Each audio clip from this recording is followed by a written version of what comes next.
यह कहानी है योगेश की। योगेश अपनी पढ़ाई पूरी करने के लिए अपने शहर से दूर एक दूसरे शहर में आया था, जहां वह एक पीजी में रहता था। उसका कमरा बिल्डिंग के छत पर था। उसके साथ उस कमरे में 4 लड़के और रहते थे। योगेश को पीजी के बच्चों से वहां हुए एक हादसे के बारे में पता चला था, और यह भी कि इससे पहले जो बच्चे इस कमरे में रहते थे उनको यहाँ कुछ दिखता था, लेकिन उसको इस बात पर यकीन नहीं था और वो अपने रूममेट्स के साथ वहां रह रहा था। हालांकि कई बार उसको और उसके रूममेट्स को कमरे में कुछ अजीब सा लगता था, पर वो इस बात पर ज्यादा ध्यान नहीं देते थे। एक शाम जब योगेश अपनी छत पर टहल रहा था तो उसकी नजर खिड़की से अपने कमरे में जाती है। उसको वहां परछाई सी नजर आती है, लेकिन उसको लगता है कि वो कोई रूममेट है और वो थोड़ी देर बाद अपने कमरे में जाकर सो जाता है। ऐसे ही कई महीने बीत जाते हैं और गर्मियों का मौसम आ जाता है। एक रात धीमी धीमी हवा चल रही थी और योगेश आज भी अपनी छत में टहल रहा था। उसने अपने कानों में हेडफोन लगा रखे थे और वो हवा का मजा लेते हुए गाने सुन रहा था। तभी एकदम से उसकी नजर अपने कमरे की खिड़की में पड़ती है। वही परछाई उसको फिर दिखती है। यह देखकर योगेश वहीं रुक जाता है। इस समय योगेश रूम में अकेला था। बाकी कोई भी रूममेट्स अभी तक अपनी क्लासेस से नहीं आए थे। योगेश धीरे धीरे परछाई के पास जाके देखने की कोशिश करता है। जैसे जैसे वह खिड़की के पास पहुंचता है, उसके दिल की धड़कन तेज होने लगती है और उसको वो परछाई साफ दिखाई देने लगती है।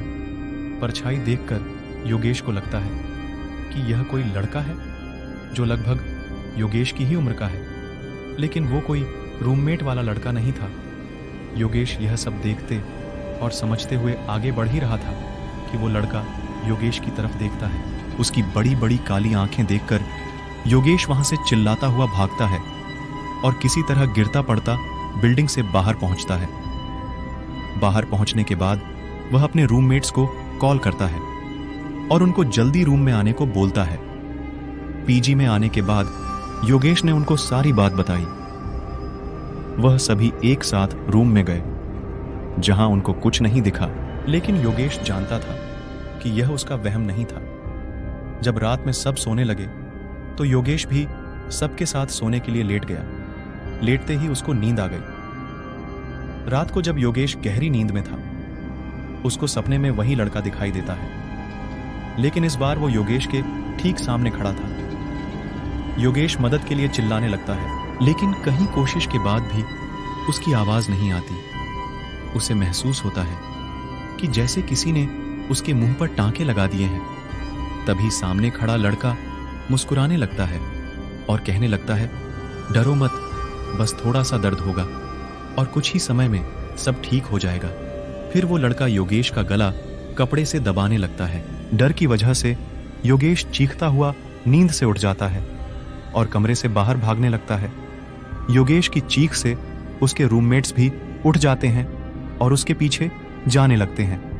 नीचे पहुंचकर वो योगेश को बिल्डिंग के सामने वाले चबूतरे पर बैठा देखते हैं। बहुत डरा और सेमा हुआ। योगेश उनको सपने में हुई सारी बातें बताता है। तभी योगेश का एक रूममेट उसके गले की तरफ इशारा करते हुए बोलता है, ये क्या है? सब देखकर बहुत हैरान हो जाते हैं कि योगेश के गले पर फांसी जैसा निशान है, जिसे देखकर उन सबको भी अब यकीन आ जाता है कि रूम में कोई है। वो सभी रात बाहर रास्ते में ही बिताते हैं। अगले दिन ही योगेश और उसके दोस्त वहां से कमरा खाली कर देते हैं और किसी दूसरे पीजी में चले जाते हैं। हेलो दोस्तों, अगर आप हमारे चैनल से नए जुड़े हैं तो हमारे चैनल भूतोपीडिया को जरूर सब्सक्राइब करें